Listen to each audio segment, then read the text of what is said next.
গানের সুরে তোমার কাছে এবার মাগি মরণ হতে যেন জাগি গানের সুরে যেমনি নয়ন মেলি যেন মাতার স্তন্য সুধা হেন নবীন জীবন দেয় গো পুরে গানের সুরে তোমার কাছে এবার মাগি মরণ হতে যেন জাগি গানের সুরে যেখায় তরু তৃণ যত মাটির বাঁশি হতে ওঠে গানের মতো আলোক শেখা দেয় গো আনি আকাশে আনন্দবাণী হৃদয় মাঝে বেড়ায় ঘুরে গানের সুরে তোমার কাছে এবার মাগি মরণ হতে যেন জাগি গানের সুরে। সত্যি উনি এত গান লিখে গেছেন, এত রকম কথা সমস্ত পরিবেশের জন্য। কেউ যদি ভাবে যে মরণ হতে জাগতে হবে ওনার গানের সুরে, এটা একদম সঠিক চিন্তা হবে এবং এটা আমাদের টিচারদের পক্ষে সমস্ত ছাত্রীদের বা ছাত্রী মানে আমাদের শুধু যাদের সরাসরি পড়াচ্ছি তাদেরই নয়, যত ইয়াং জেনারেশন সবাইকে বলার জন্য এই বাণী উনি রেখে গেছেন। আমরা আজকে সেটা স্মরণ করে ধন্য হলাম। সবাই ভালো থাকবেন।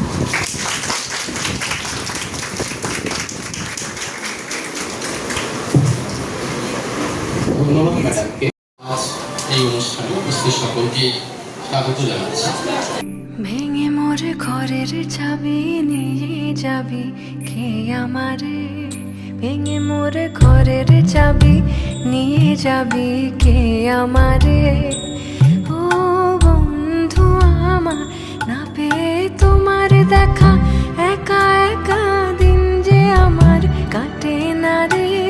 ভেঙে মোর ঘরের চাবি নিয়ে যাবি কে আমারে, ভেঙে মোর ঘরের চাবি নিয়ে যাবি কে আমারে।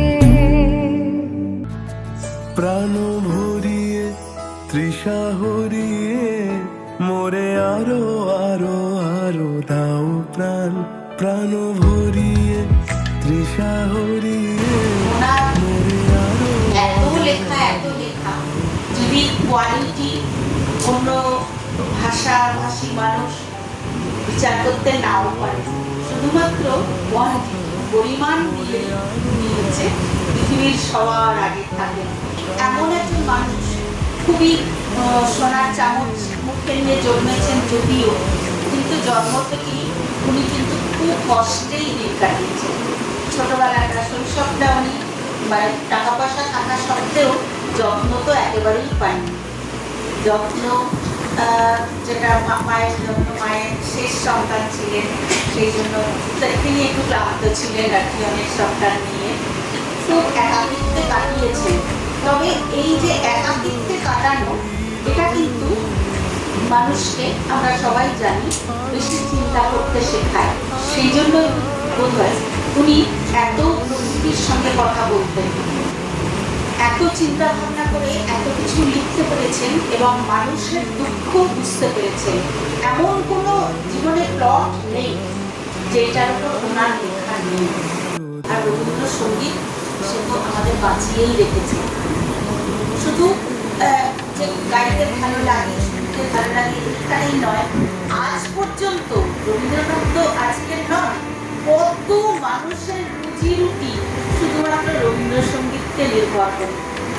ও যে মানে না মানা, ও যে মানে না মানা, আখি ফিরাইলে বলে না না না, ও যে মানে না মানা, ও যে মানে না মানা।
থেকে সিঁড়ি দিয়ে নিচের তলায় যাচ্ছিল সে নেমে।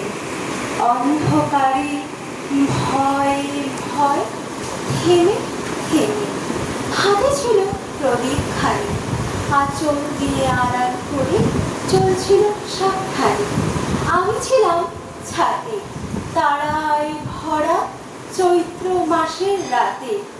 হঠাৎ মেয়ের কান্না শুনে উঠে দেখতে গেলেন ছুটে।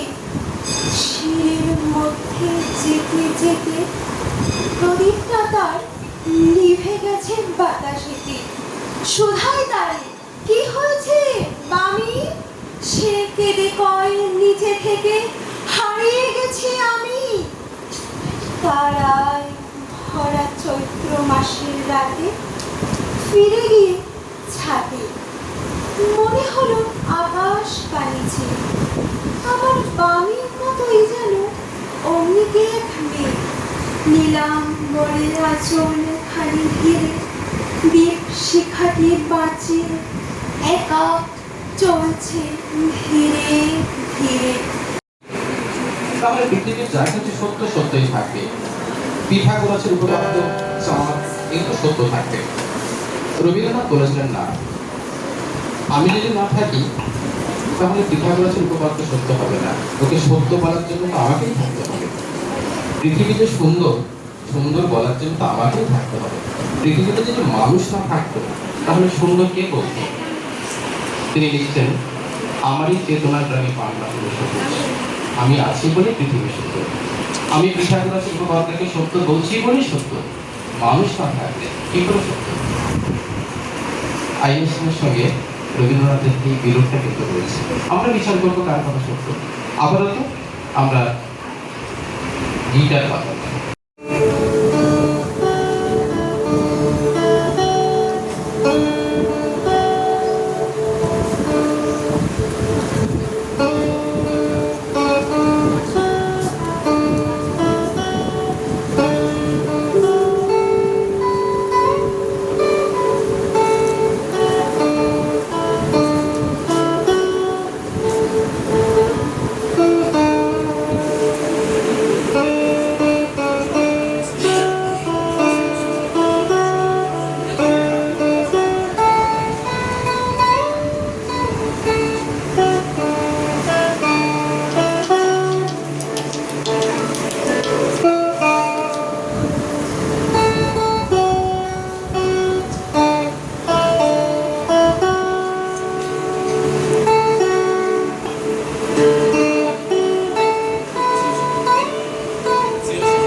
বনমালা বায়ু চঞ্চল, বাজে কঙ্কন, বাজে কিঙ্কিনি মত্ত বলে দোলে দোল। বাইরে ঝঞ্ঝা পড়ান বধূর, আবরণ রাশি করিয়া দিদুর, করি লুণ্ঠন অবগুণ্ঠন বসন খোল, দোলে দোল। প্রাণপ্রিয় আমাদের মুখোমুখি আজ, চিনিরা তোকে ছাড়ি হয় রাজ, বক্ষে বক্ষে পরখিব দোহে, ভাবে বিপদ, দোল দোল। স্বপ্ন টুটিয়া বাহিরেছে আজ দুটো পাগল, দোল দোল। নমস্কার। ম্যাডাম এলেন, সীমা ম্যাডাম এলেন, উনিও অনেকবার আমার কলেজে এসছেন।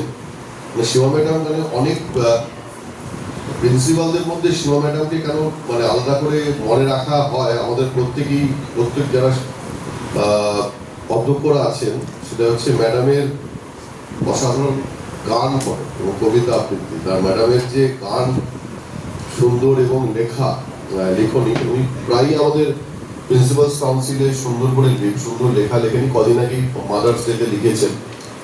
তো এই মানে সংস্কৃতি মনস্কতা, এটা হয়তো খুব কম মানে অধ্যক্ষ বা অধ্যক্ষদের আছেন, যেটা ম্যাডাম নিয়মিত চর্চা করেন। এবং আমরা সেই জন্য একজন সিনিয়র মোস্ট প্রিন্সিপাল হিসেবে ওনারা আমাদের কাছে অন্য একটা সম্মানের জায়গায় আমরা ম্যাডামকে রাখি।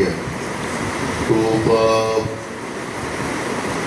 আজকে যখন আমাদের এই অনুষ্ঠানের কথা বলা হলো, এই আসার কথা সৌরভ বললো, সেটা কোনো ব্যাপার নয়। এটা তো আমাদের এই কলেজ মিলে একটা পরিবার, আমরা সবাই একসাথেই থাকি বা একসাথে চলি।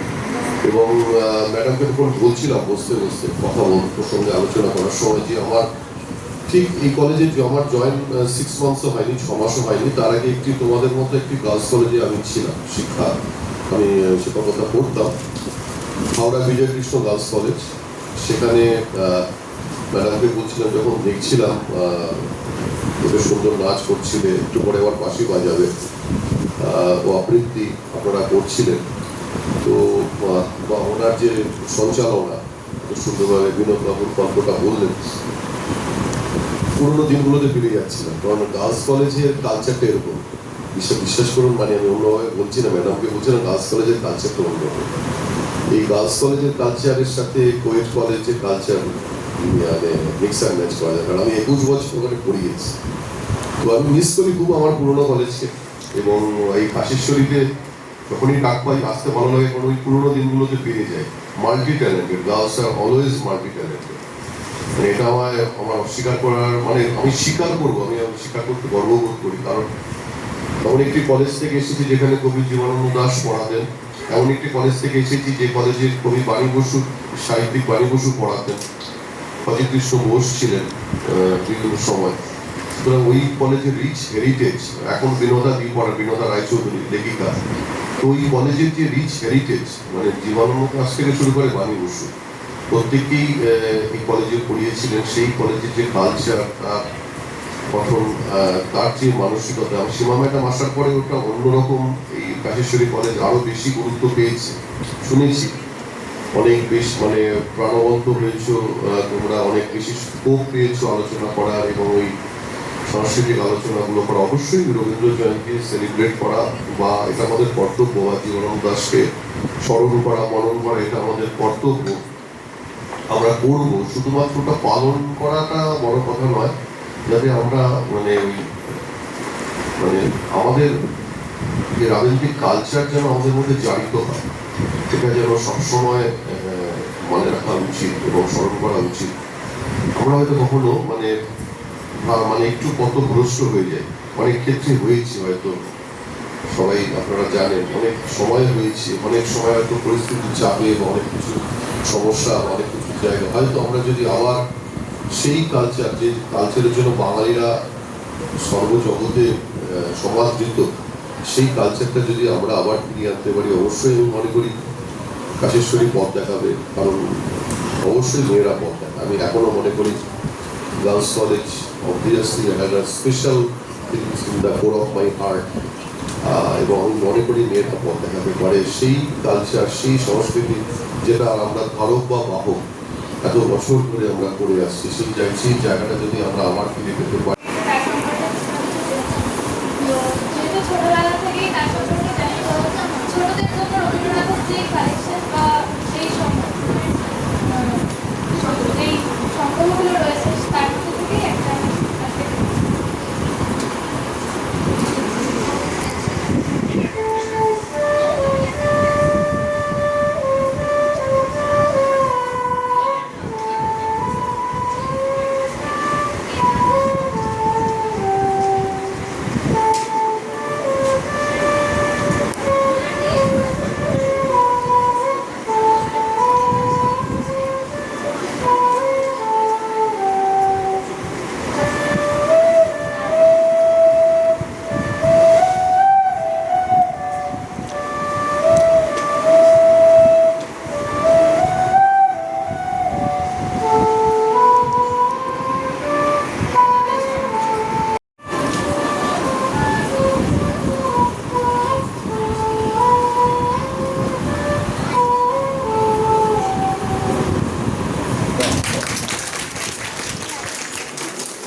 মেঘমালা, তুমি আমার সাধের সাধনা,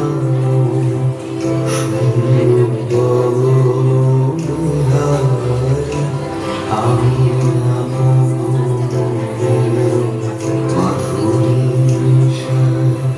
তোমারে করেছি রচনা, তুমি আমারি, তুমি আমারি অসীম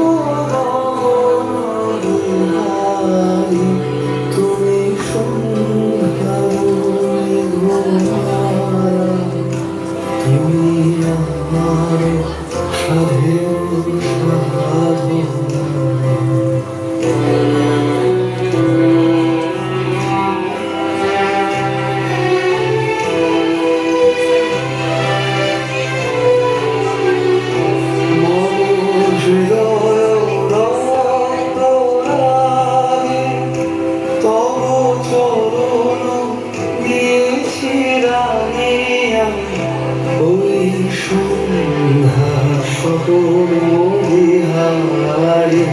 তব অধর গেছি সুধা মিশে মিশে, মন সুখ দুঃখ ভাঙিয়া, তব অঙ্গে অঙ্গে দিয়েছি জড়ালে জড়ায়, তুমি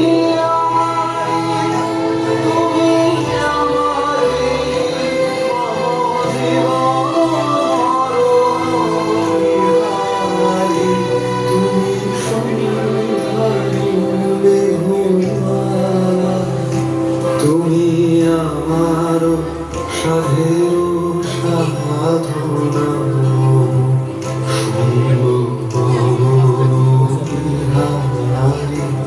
আমি আপন মনের মানসায় তোমারে করেছি রচনা, তুমি আমারি, তুমি আমারি অসীম গগনবিহারী, তুমি সন্ধ্যার মেঘমালা, তুমি আমার সাধের সাধনা।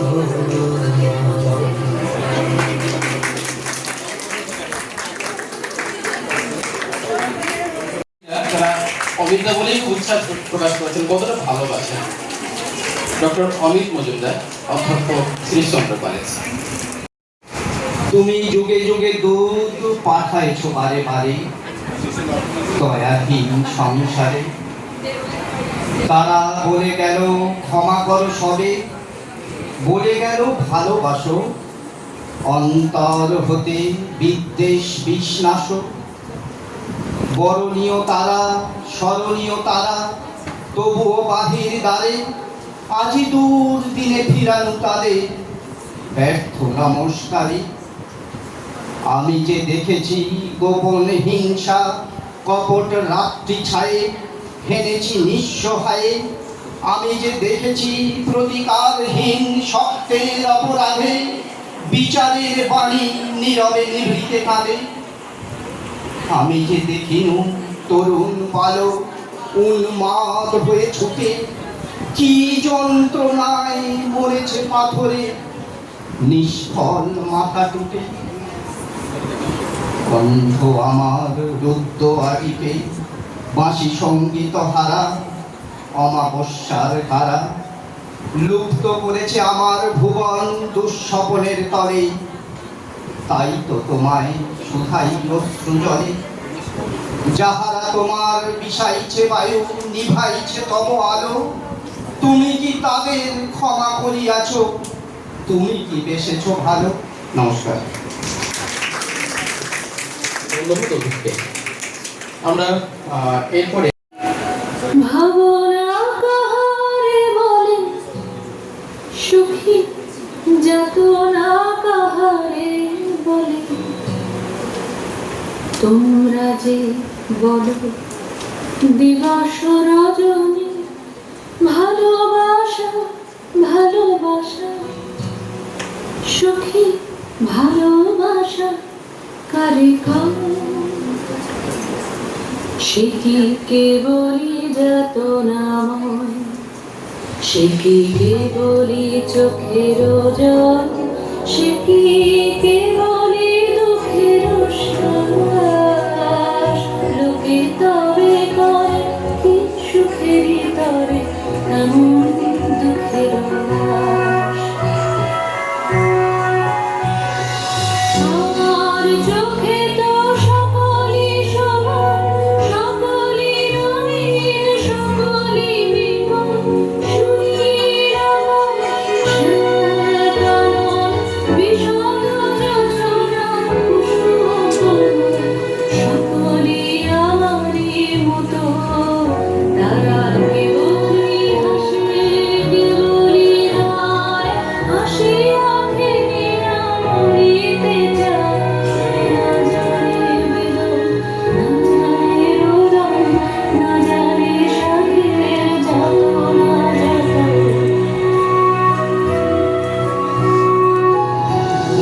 তুলসী হাসিতে হাসিতে ঝরে, জোছনা হাসিয়া মিলায় যায়। হাসিতে হাসিতে আলোক সাগরে, আকাশের তারাতে আগে যায়। আমার মতন সুখী পেয়ে আছে, আয় সখী আয় আমার কাছে। সুখী হৃদয়ের সুখের গান শুনিয়া তোদের জুড়াবে প্রাণ। প্রতিদিন যদি কাঁদিবি কেবল, একদিন নয় হাসিবি তোরা। একদিন নয় বিষাদ ভুলিয়া সকলে মিলিয়া নাহিব মোরা। ভাবনা কাহারে বলে, সুখী যাতনা কাহারে বলে। তোমরা যে বলো দিবস রজনী, ভালোবাসা ভালোবাসা, সুখী ভালোবাসা কারে কয়? সে কি কেবলই যাতনাময়?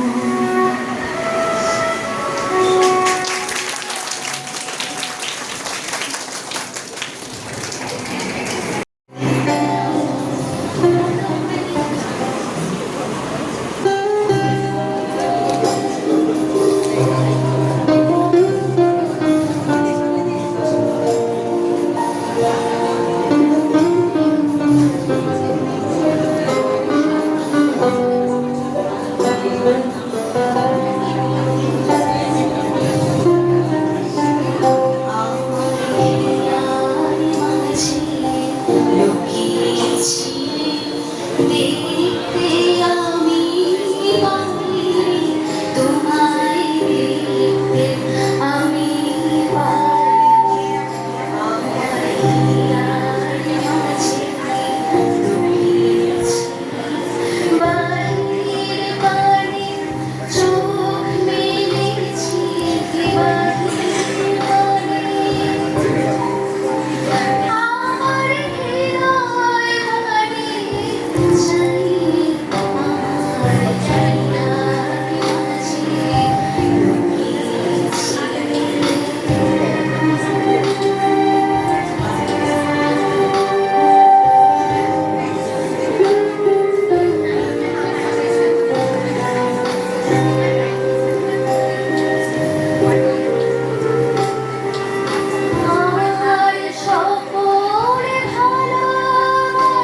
सजनी सजनी राधिका देख अब ऊंचा दिया सजनी सजनी राधिका देख अब ऊंचा दिया मृदुल धमन श्याम आवे मृदुल गाना सजनी सजनी राधिका देख अब ऊंचा दिया सजनी राधिका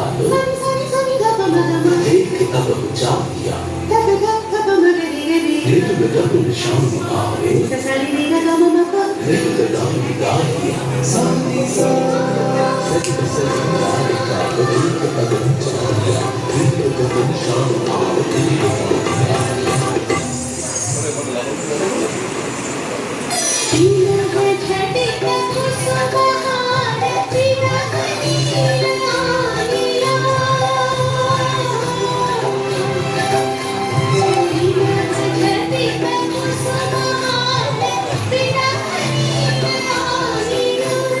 सुंदरी सिंदूर देके सीते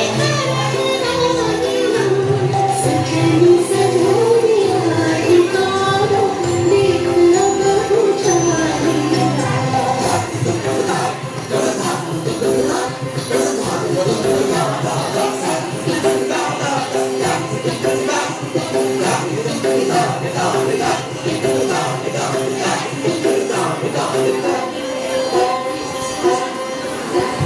सहचरी सब नाच नाच मिलन गीत गाओ रे चंचल मंजीर धर कुंज गगन छाओ रे सजनिया उधार बनिर हनमरी बजारिया सजनिया उधार बनिर हनमरी बजारिया सुरभि कनक कुंज भवन गर्भसल ढालिया सजनी सजनी राधिका देख अब ऊंचा दिया गगन श्याम आवे मृदुल गाना सजनी सजनी सजनी सजनी सजनी सजनी सजनी सजनी सजनी सजनी राधिका देख अब ऊंचा दिया सजनी सजनी राधिका देख अब ऊंचा दिया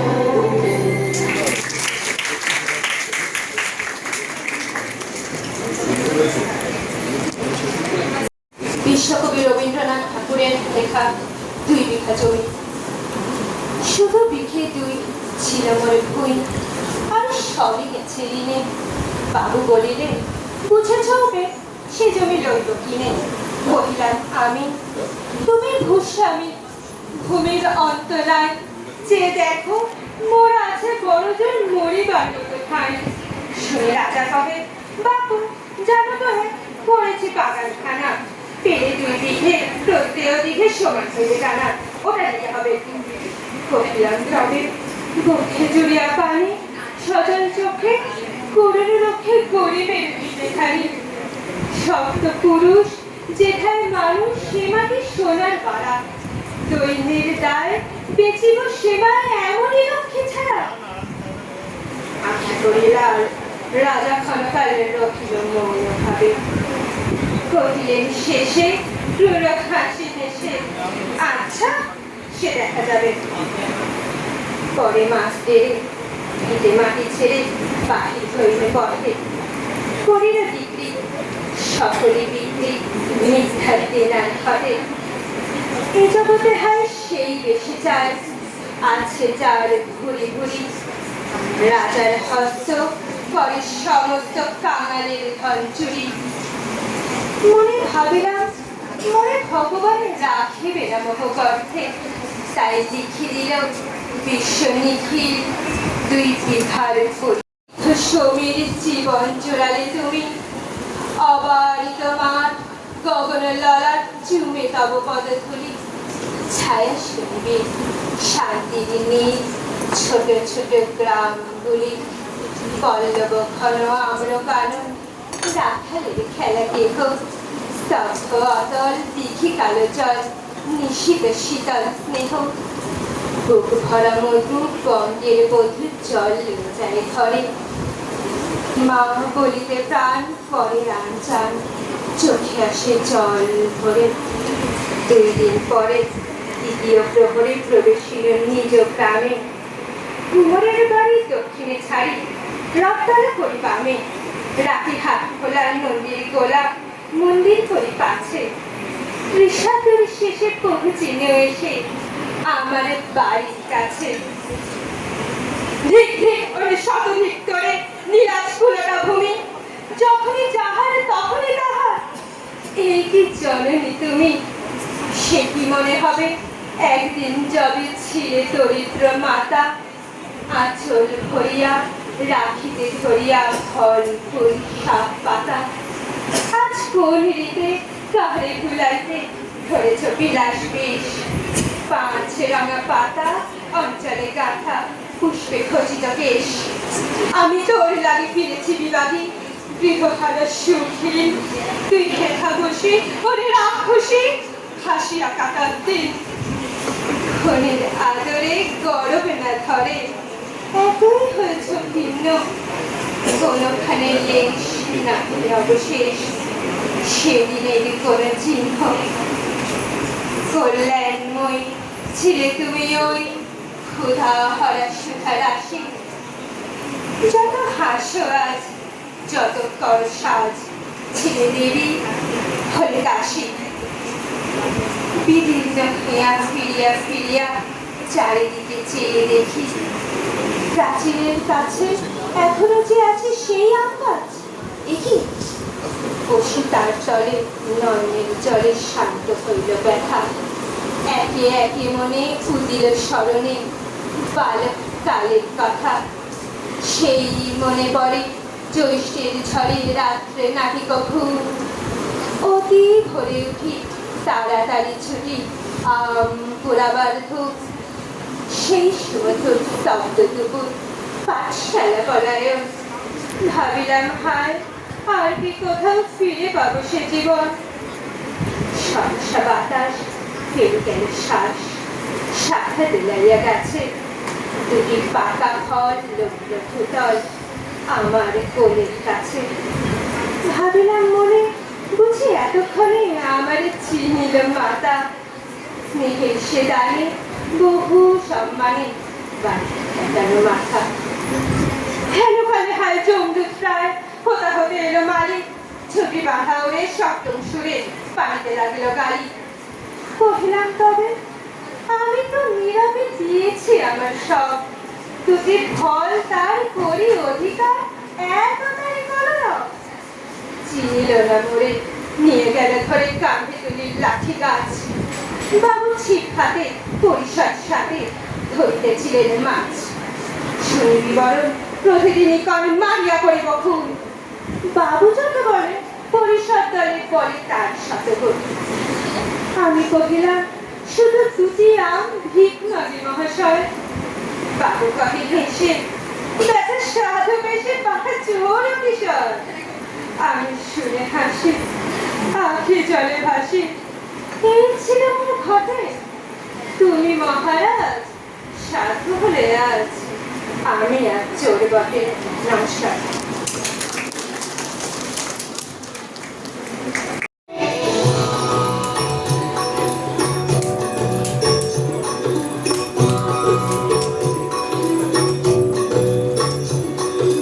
सुंदरी राधे आवे बनी, सुंदरी राधे आवे बनी, ब्रजरमणी गण मुकुटमणि, सुंदरी राधे आवे बनी, सुंदरी राधे आवे बनी।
অনুষ্কাকে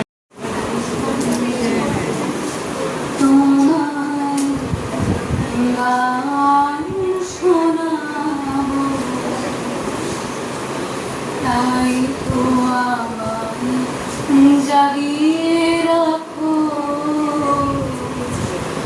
ও গো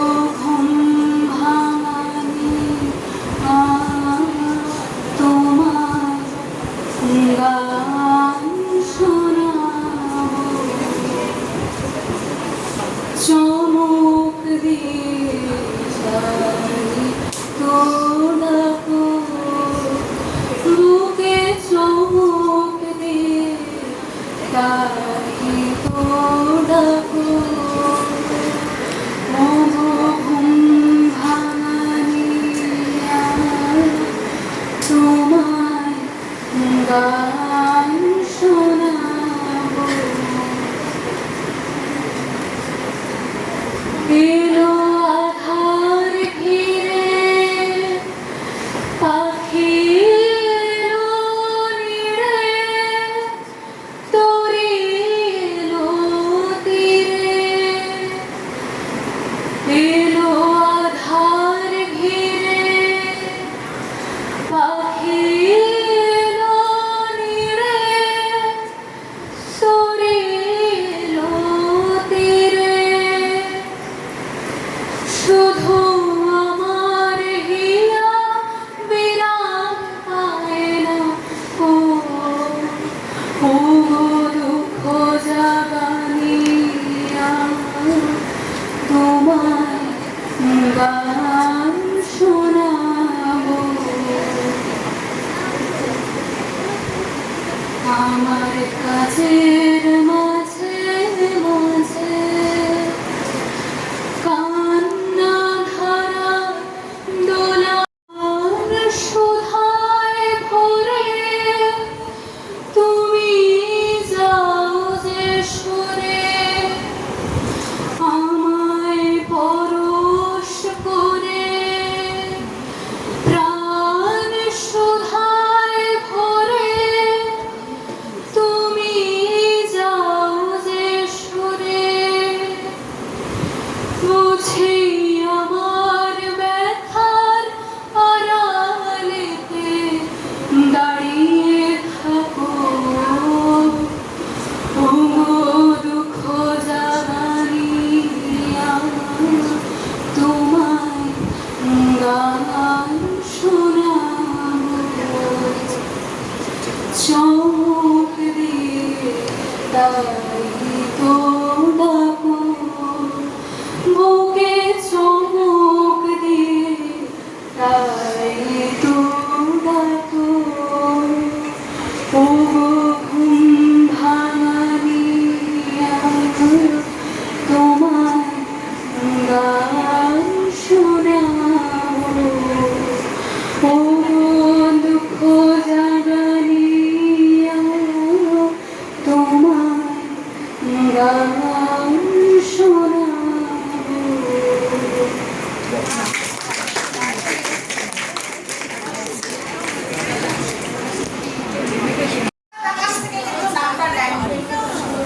উনি কি রবীন্দ্রনাথ? তো রবি মানে সূর্য, ভানু মানে কি? ভানু মানে কি?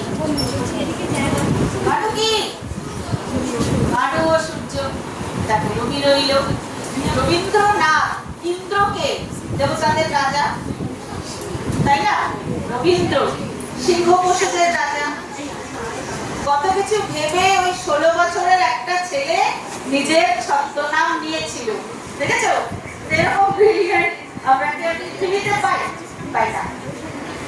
আপনি সঙ্গ করেনি, আইনস্টাইনের অনেক উপরে চলে গেল। অবশ্য পরাধীন দেশে কতটা স্বীকৃতি পেত সেটা আমরা জানি না। অনেক আবিষ্কার, কালাজার থেকে শুরু করে সব আমাদের দেশের লোক মানে বিজ্ঞানীরাই আবিষ্কার করেছেন, কিন্তু ইংরেজরা সেইগুলো কৃতিত্ব নিয়ে নিয়েছে। পরাধীনতার এই হচ্ছে দুঃখ।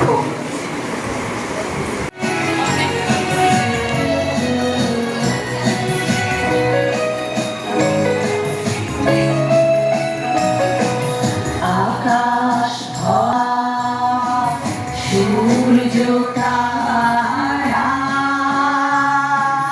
বিশ্ব ভরা প্রাণ, তাহারি মাঝখানে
कोई कॉलेज और स्कूल में तुम टीचर हो, तो at the end of the month you are earning something, तुम्हारा एक बिजनेस है, ठीक है, यू आर अर्निंग समथिंग। এই ইনকামটাকে আমরা কি বলবো? দিস ইজ অ্যাক্টিভ ইনকাম, মানে তুমি actively involve, you are actively involve in this activities and as a result you are earning something. তোমার একটা ছোট ফুড কার্ট আছে, তোমার সকাল থেকে মার্কেটে যেতে হয়, ভেজিটেবলস কিনতে হয়, ইনগ্রেডিয়েন্টস কিনতে হয়, প্রিপেয়ার করতে হয়, সেল করতে হয়, হিসাব রাখতে হয়, এতগুলো কাজ করতে হয়, active income. On the other hand, say you managed some amounts and deposited in banks. तुम्हारे पास कुछ सेविंग्स है, तुम क्या किया? बैंक में डिपॉजिट। तो बैंक की करोगे, तुम बैंक থেকে কি পাবে? ইন্টারেস্ট পাবে। এই ইন্টারেস্ট তুমি পাচ্ছ, এটার জন্য তোমার আসলে কোনো ফিজিক্যাল দেওয়ার কিছু নেই। তুমি বলে যে আমি তো ব্যাংকে গেছি কষ্ট করে, ওটাও ফিজিক্যাল দেওয়া। এই রকম তুমি রেগুলার অ্যাক্টিভ ইনকামের জন্য যে লেবারটা হয়, এখানে কি তাই তুমি হয়তো একদিন গেছো ব্যাংকে, নাওয়াডেজ ব্যাংকে যেতেও লাগে।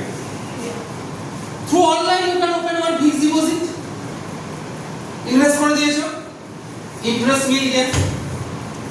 ধরো এই ইন্টারেস্টটা পেলে whatever may be the amount, ধরো 1000 or 2000 or 5000, this is also your income, but this is passive income.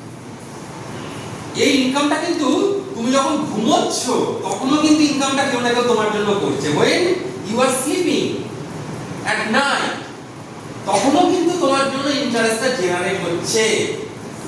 so this income is passive। সবসময় মনে রাখবে যে for personal finance management understanding of income its category, এটা কিন্তু আমাদের জন্য খুব ইম্পর্টেন্ট। তাহলে ফার্স্ট তোমরা যেটা জানলে যে কিছু ইনকাম আছে, those incomes are active incomes and some incomes are passive incomes, both are important। Active ইনকামের জন্য তুমি কি করবে? তুমি তোমার বুদ্ধি খাটাবে, তুমি অনেক বেশি পরিশ্রম করবে, তোমাকে অনেক কিছু ভাবে এগোতে হবে। কিন্তু প্যাসিভ ইনকামের জন্য তোমাকে যেটা করতে হবে, এই যে প্যাসিভ ইনকাম না হলে তুমি কিন্তু মানে এই কনসেপ্টটা তোমাকে আরো বেশি করে অ্যাপ্লাই করতে হবে। এবারে আজকে হচ্ছে তোমার আজকে কি হলো আমাদের এখানে ফার্স্ট হাফে রবীন্দ্র জয়ন্তী, ঠিক আছে? We all know that the one of the মানে greatest person in world throughout the history is Rabindranath Tagore, and we are very much fortunate to have such kind of personality among us। আমাদের college থেকে একটু এগোলেই জোড়াসাঁকো, ওখানেই ওনার বাড়ি, তোমরা সবাই সেটা জানো, এবং ওখানে ঢুকে দেখতেও পারো, ভিতরটা দেখাও যায়। তো Rabindranath Tagore is known as বিশ্বকবি, আমরা সবাই বলি বিশ্বকবি রবীন্দ্রনাথ ঠাকুর। রবীন্দ্রনাথ টেগর রোট আ লটস, তার জন্য সে একটা প্রাইজ পেয়েছে, তার নাম কি? Nobel prize, Nobel laureate in literature for Gitanjali, তাই তো? তো তোমাদের একটা ইন্টারেস্টিং জিনিস বলি, 100 years ago more or less, এটা হচ্ছে 2026 মে, মানে যে 14 মে, on 2nd April 1926 at Shantiniketan, Rabindranath Tagore wrote a song, and the first line of that song is, ভালো করে শুনবে বাংলা এটা, কি পাইনি তারি হিসাব মিলাতে মন মোর নহে রাজি। আরেকবার বলছি যে কি পাইনি তারি হিসাব মিলাতে মন মোর নহে রাজি। That means what we have not achieved, I'm not bothered about it, but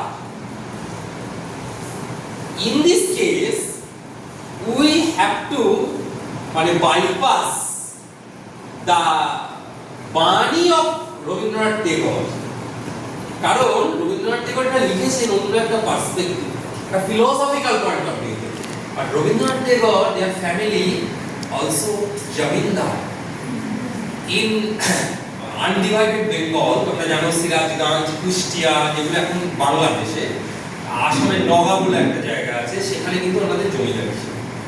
আর একটা জিনিস জানবে যে এই যে zamindari system, until and unless you have a strong accounting not manage, তুমি ম্যানেজ করতে পারবে। এবং এটা নিয়ে আমাদের একটা খুব খুব বড় একটা সিনেমা আছে, মানে সিনেমাটা খুব rich, and again directed by another great son of Bengal, Satyajit Ray. Satyajit Ray, আমি সবসময় বলি যে in our Bengal two families they are very important. One is Thakur পরিবার, another one is Ray.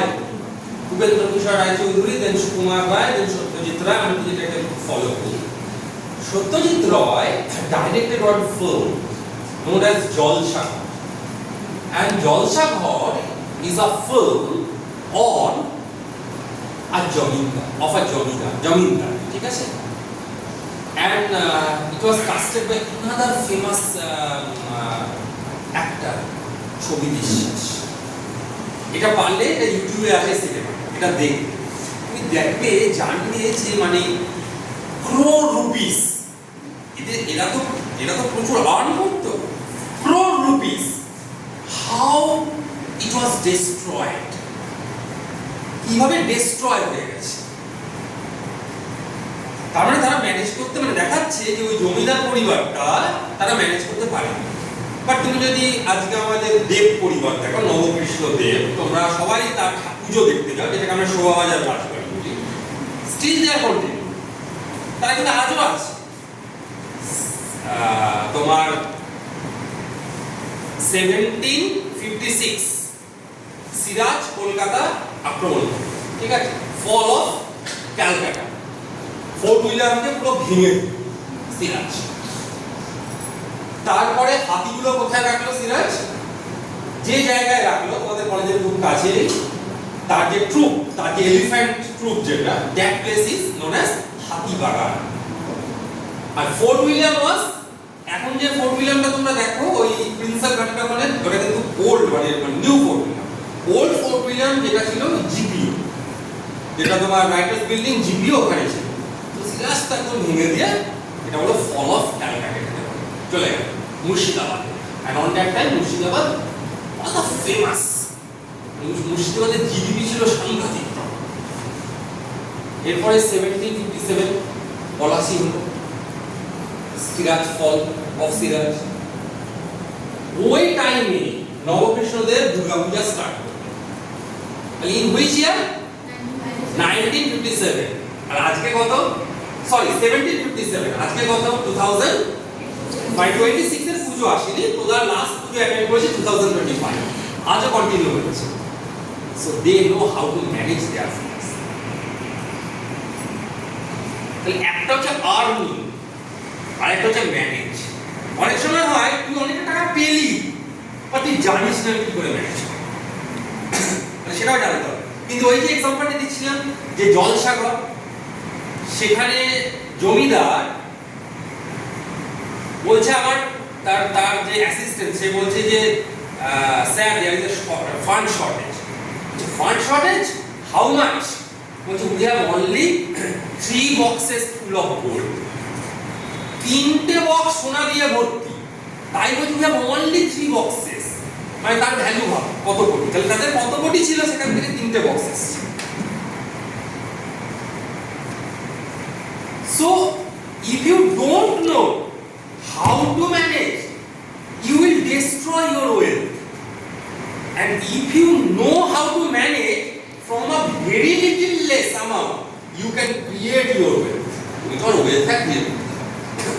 তাহলে এইটা করার জন্য যদিও রবীন্দ্রনাথ ঠাকুর বলেছেন যে কি পায়নি তার হিসাব মিলাতে মন নহে মোর রাজি, কিন্তু আমাদের হিসাব কিন্তু একটু মিলাতে হবে, একটু একটু হলেও মিলাতে।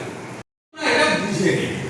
এবার যে এই ফর্মুলাটা জেনে গেলে তুমি কিছুতে আর এই 20% দেখবে অ্যাচিভ করতে পারছো না।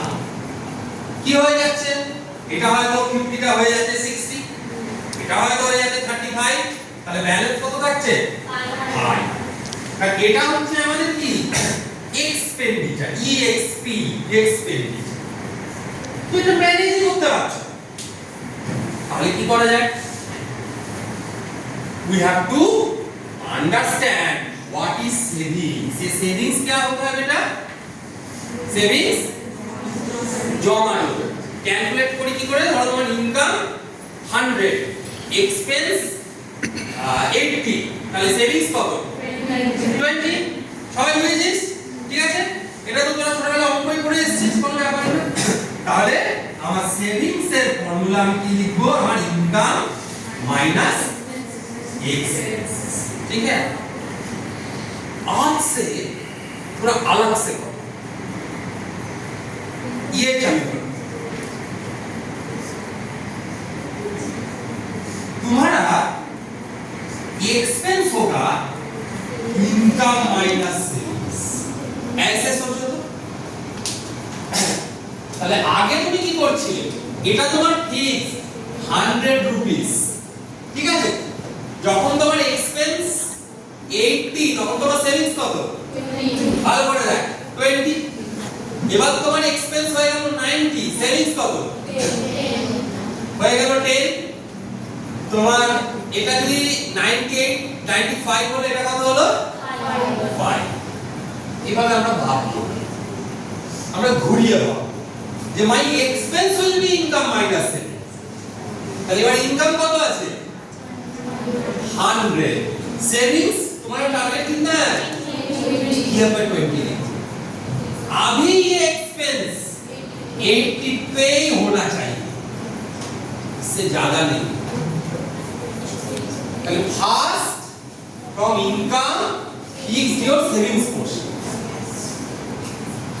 उसके बाद जो लेफ्ट ओवर पोर्शन है वो होगा तुम्हारा एक्सपेंस। ऐसे नहीं कि एक्सपेंस के बाद जो left over portion that will be your savings, no. Savings के बाद जो लेफ्ट ओवर पोर्शन रहेगा वो होगा तुम्हारा एक्सपेंसेस। अगर जैसे तुम मैनेज कर, तुम टेक की मैनेज करो ना, हां थोड़ा 5 प्लस माइनस हो सकता है, वो अलग हो सकता है, लेकिन मोर ऑन दिस इसको पहले फिक्स करना।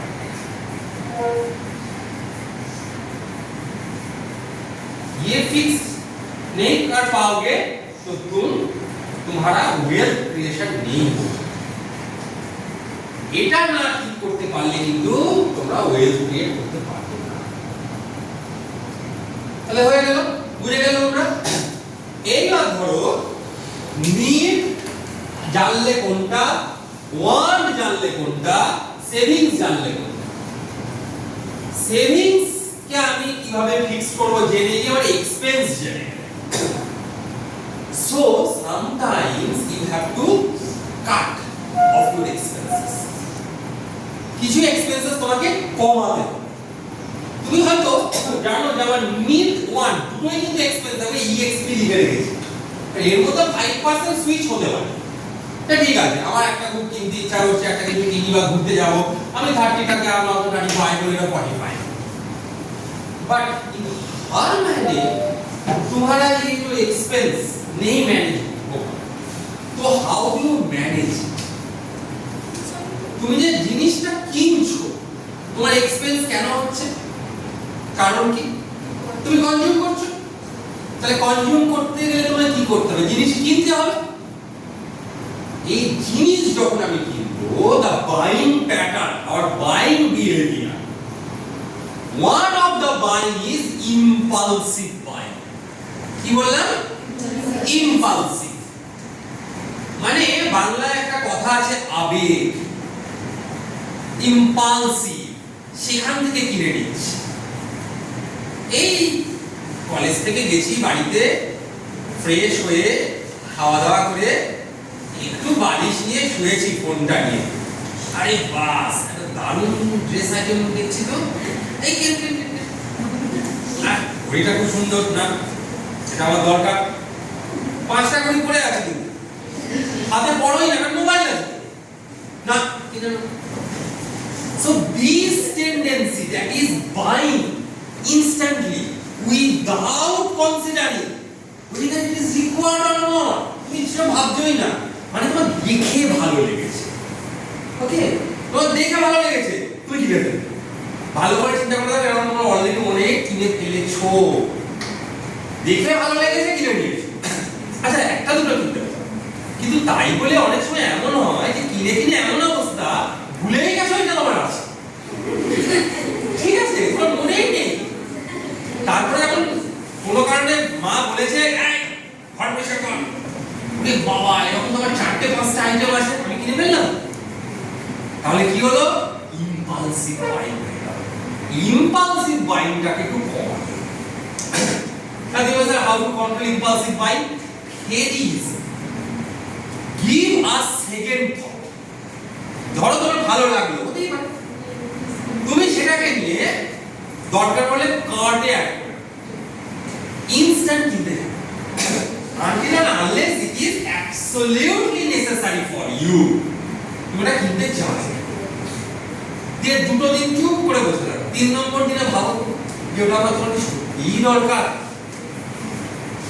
যদি তুমি দেখো যে ইয়েস, নো যদি হয় তাহলে তুমি ঠিক আছে, যদি দেখো ইয়েস, আবার 2 দিনের জন্য ওয়েট করে যাও, পরে আবার ভাবো যে what is really important for you. যদি ইয়েস হয় গো, যদি না হয় ওখানে স্টপ করো।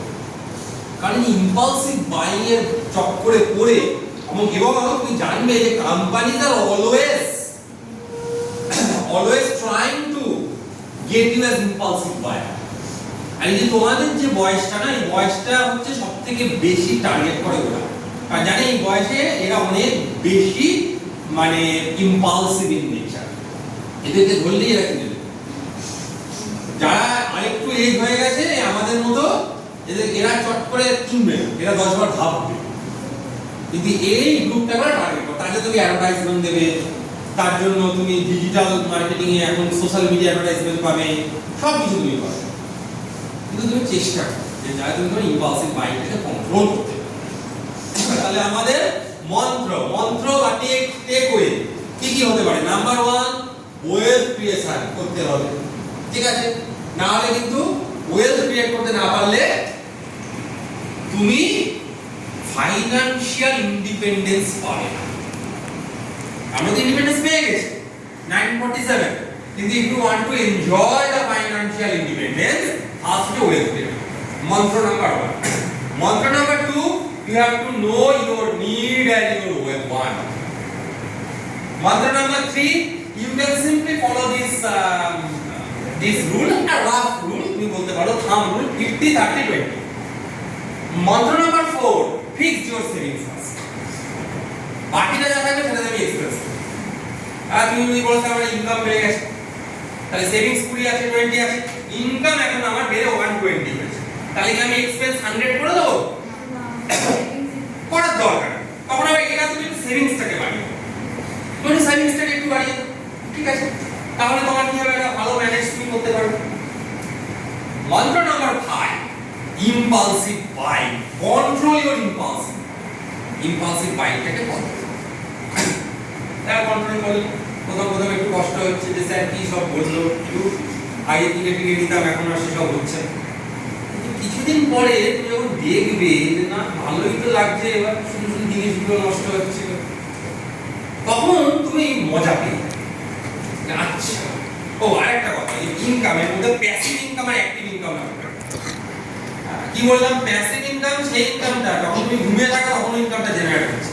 তাই তুমি ভাবো তুমি একজনকে তোমার হয়ে কাজে লাগিয়ে দিয়েছো, সে তোমার হয়ে ইনকাম জেনারেট করছে, তোমার কোনো ঘাটতি নেই, শুধু you have to apply your দিমাগ, অ্যাপ্লাই করতে হবে, ওটা বুঝতে হবে। ইম্পালসিভ বাইংটা আমি স্টপ করলাম। নাও next question is sir, I have accumulated money. এই 20 করে সেভিংস ফিক্স করেছো, তুমি কিছুটা মানি অ্যাকুমুলেট করো। Where should I keep? কোথাও তো রাখতে হবে। তুমি বলবে যে স্যার আমার কাছে আমার ছোটবেলায় একটা পিগি ব্যাংক ছিল, সেই পিগি ব্যাংকের তালার চাবিটা না কোথায় হারিয়ে গেছে, ওর মধ্যেই জমাতে শুরু করবো। এখানে উত্তর হবে না। কেন হবে না? Because your piggy bank will not give you interest. এবার এখান থেকে তোমার যে ব্যাপারটা আসবে যে ইন্টারেস্ট, হোয়াট ইজ ইন্টারেস্ট? আর কেন হয় শুড ইউ গেট ইন্টারেস্ট? তুমি যদি ব্যাংকে টাকা জমা রাখো, ব্যাংকের খাটনি, ব্যাংক আবার তোমার টাকাটা হিসাব রাখবে, ওই টাকাটা আবার তোমার যখন চাইবে তখন ফেরত দিতে হবে, তাহলে ব্যাংক কোনো ইন্টারেস্ট দেবে কেন? তোমার তো ভালো, বাড়ি থাকলে চুরি হয়ে যাবে, ব্যাংকে চুরি হবে না, তুমি সেফটিও পাচ্ছ। ব্যাংক ইন্টারেস্ট দেবে অন্য কারণ, because bank also need money, তোমরা না দিলে তো পাবে না। তাহলে এবার দেখো তোমরা যে কোথাও টাকাটা ডিপোজিট করছো, এখানে কন্ডিশন থাকে। কি কন্ডিশন থাকে? একটা লকিং পিরিয়ড, যে 1 বছরের জন্য তুমি ফিক্সড করছো বা 5 বছরের জন্য করছো, ठीक है? तो ये लॉकिंग का मतलब क्या होता है? ये 1 साल के लिए और 5 साल के लिए you are sacrificing your present entertainment, your present consumption. তুমি 5 বছরের জন্য তোমার প্রেজেন্ট কনজাম্পশনটাকে, এন্টারটেইনমেন্টটাকে তুমি স্যাক্রিফাইস করে দিয়েছো। सर मेरा एक क्वेश्चन है। হ্যাঁ বলো। नोट होता है, वो एक कागज का ही नोट है ना, उसका वैल्यू कैसे हो सकता है? वो इसके बेस पे पैसे का वैल्यू होता है। अच्छा ठीक है, बोल देंगे। तो ये जो इंटरेस्ट, तुम्हें क्यों इंटरेस्ट, बैंक क्यों इंटरेस्ट देते हैं? क्योंकि ये तुम्हारा सैक्रिफाइस है, बैंक का नहीं। तुम्हारा सैक्रिफाइस है 1 ईयर के लिए और 5 ईयर के लिए। सो ये सैक्रिफाइस का तो एक प्राइस होना चाहिए। ये प्राइस है तुम्हारा इंटरेस्ट। तो इंटरेस्ट जोड़ के कितना अमाउंट आए वही है हमारा पास। सो सोचो कि 10,000 डिपॉजिट किया है 1 साल के लिए, 1 साल के बाद सोचो 10,000 प्लस 1,000 जोड़ो इंटरेस्ट के लिए, तो 11,000। सो इन 1 year, after 1 year your amount will be from 10,000 to 11,000. So this 1,000 will be your income, 10%। তাহলে এবার তুমি বলবে স্যার যদি এরকম ওই যে কথাটা বললো ওটা থেকে আমি এবার স্টার্ট করছি যে 10%। সবাই বুঝলি তো কেন 10% interest? 10,000 deposit for 1 year into, তাহলে 1,000 যদি হয় তাহলে 1,000 ডিভাইড বাই 10,000 ইনটু 100 করে 10%। তাহলে তো সার্চিংটা কি? I will search such schemes where I will earn maximum interest. ধর ব্যাংক A 10%, ব্যাংক B 15%, তাহলে কোথায় যাবি? 15% যাবি। তাহলে তুই কত রিটার্ন পাবি? 1,500। ধর ব্যাংক B, ঠিক আছে, ব্যাংক B সে তোকে বলছে আমি 30% ইন্টারেস্ট দেব, তাহলে ব্যাংক দিতে চলে যাবি। যাবি তো? Yes or no? কতজন যাবি বল, হাত তোল। সবাই যাবি? তুই যাবি না? যাবি তো? আমিও যাব। আমি যাব না, তোরা সবাই যা, আমি যাব। আমি বাদ। এইটা কেন বলতো আমি বাদ? যখনই দেখবো ও একটা এক্সরবিটেন্ট রেট আমাকে দিচ্ছে, তার মানে আমাকে বুঝতে হবে কিছু প্রবলেম আছে। তুই ভাব, তোরা নিশ্চয়ই বাজার দোকান করিস, কোনো জিনিসের দাম হচ্ছে 100 টাকা, ও তোকে বলে 10 টাকা 20 টাকায় দিয়ে দেবো, ডেফিনেটলি সেই প্রোডাক্টটার কিছু প্রবলেম আছে। এখানেও তাই, তুই যখন দেখছিস যে all other 5 banks they are providing 10, 12 like that, আর একটা ব্যাংক কোথা থেকে এসেছে? মঙ্গল গ্রহ থেকে এসেছে, যে ও আমাকে 30% ইন্টারেস্ট দেবে। এইটাতেই this is a trap. In order to avoid this trap, this financial education is important. তোমাকে জানতে হবে যে কোনটা ট্র্যাপ। এবার অনেক সময় এরা রেটটাকে না বলে না, বুঝলি তো? সব বুদ্ধি, অনেক তোমারটা বুদ্ধি করে কাজে লাগে, যে রেটটা বলে না। তো কি বলবে বলতো? বলবে যে in 2 years your money will be double. বুঝছিস? একটা সেই সিনেমা হয়েছিল না, 21 দিন में पैसा डबल। হ্যাঁ কি নাম ছিল? फिर হ্যাঁ ফিরে রাখবে।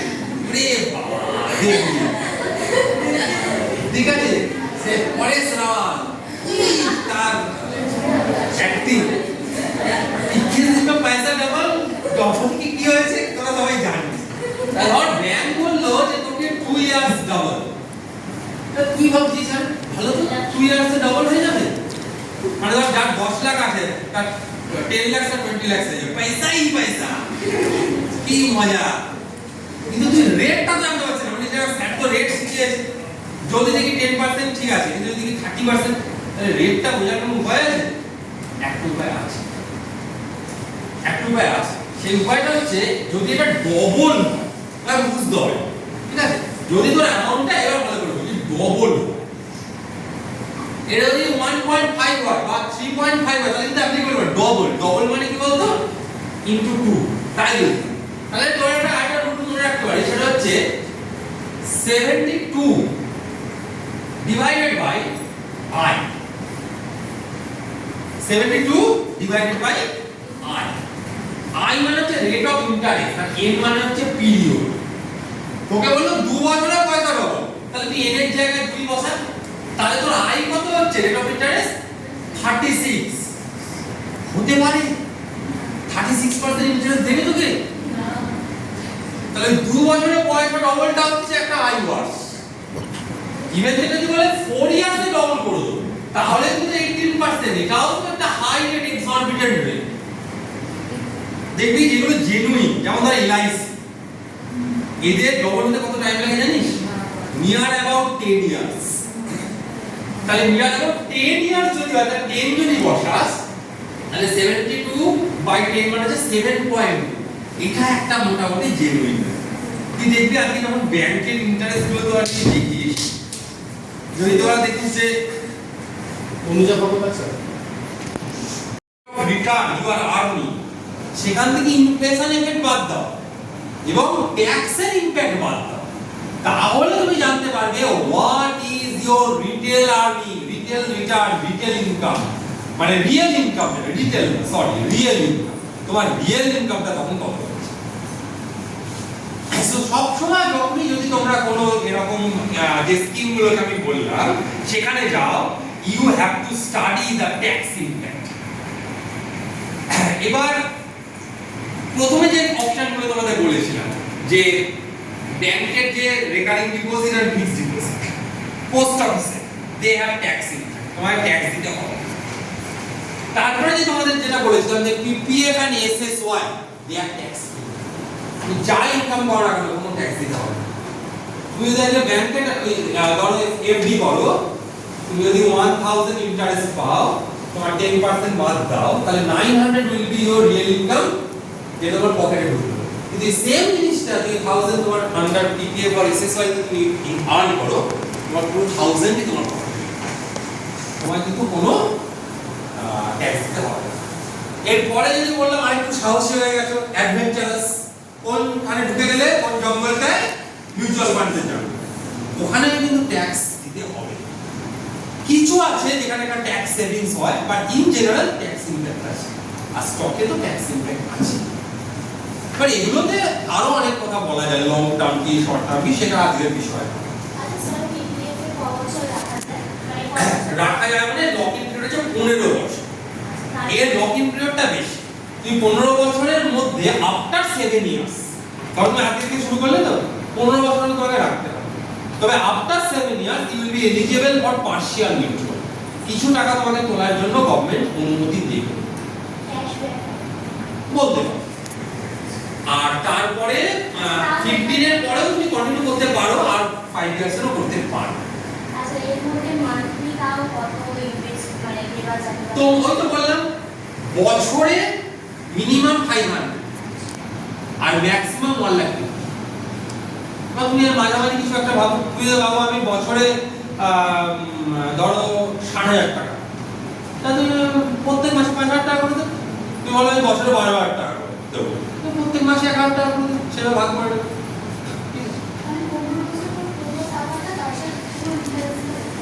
কিন্তু ইন্টারেস্টটা অ্যাকুমুলেট হবে, তুমি দেখতে পাবে at the end of each financial. যেই একটা ফাইনান্সিয়াল ইয়ার শেষ হবে, 31 মাস শেষ হয়ে যাবে, তুমি ফার্স্ট এপ্রিলে গিয়ে দিবে তোমার ইন্টারেস্টটা শো হচ্ছে, তুমি তুলতে পারবে।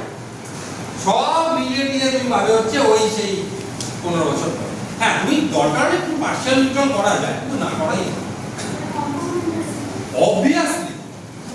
ইনভেস্টমেন্ট মানেই কম্পাউন্ড ইন্টারেস্ট, সিম্পল ইন্টারেস্টে কেউ যাবে না।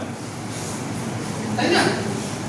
আচ্ছা, তাহলে আমরা ইমার্জেন্সি ফান্ড নিয়ে বললাম, আমরা নিড, ওয়ান্ট, সেভিংস বললাম, সেভিংস ফিক্স করলাম, থাম রুলগুলো সব শিখে গেলাম।